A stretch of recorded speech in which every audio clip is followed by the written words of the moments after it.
রাষ্ট্রীয় সফরে মালয়েশিয়ায় পৌঁছেছেন প্রধানমন্ত্রী তারেক রহমান। তার সফর সঙ্গী সহধর্মিনী ডাক্তার জুবাইদা রহমান সহ 23 জন। এর আগে শাহজালাল বিমানবন্দরে তাদের বিদায় জানান বিএনপির জ্যেষ্ঠ নেতা ও রাষ্ট্রদূতেরা।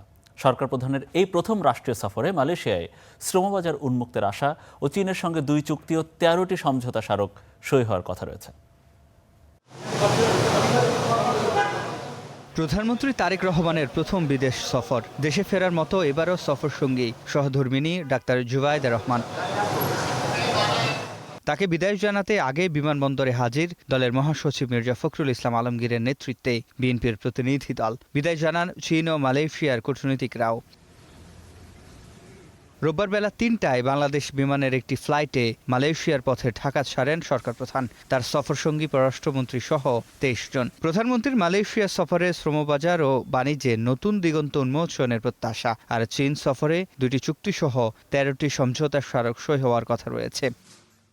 বিমানবন্দরে প্রেস সচিব জানান, বিগত সময়ে সরকার প্রধানদের বিদেশ সফরে লম্বা বহর নিয়ে যাওয়ার যে প্রথা তৈরি হয়েছিল, প্রধানমন্ত্রী তারেক রহমান তা ভেঙে দিয়েছেন।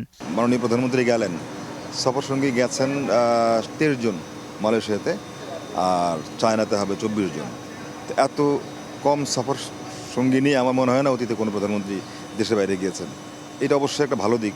যারা একান্ত প্রয়োজন ওনার এই সফরের সময়, যাদেরকে ওনার খুব বেশি প্রয়োজন রাষ্ট্রীয় কাজে, সরকারের কার্যাবলী সম্পাদন করার জন্য তাদেরকে নিয়েছেন। 2 দিনের মালয়েশিয়ার রাষ্ট্রীয় সফর শেষে চীন সফরে যাবেন প্রধানমন্ত্রী। সিফাত শাহরিয়ার, স্টার নিউজ, ঢাকা।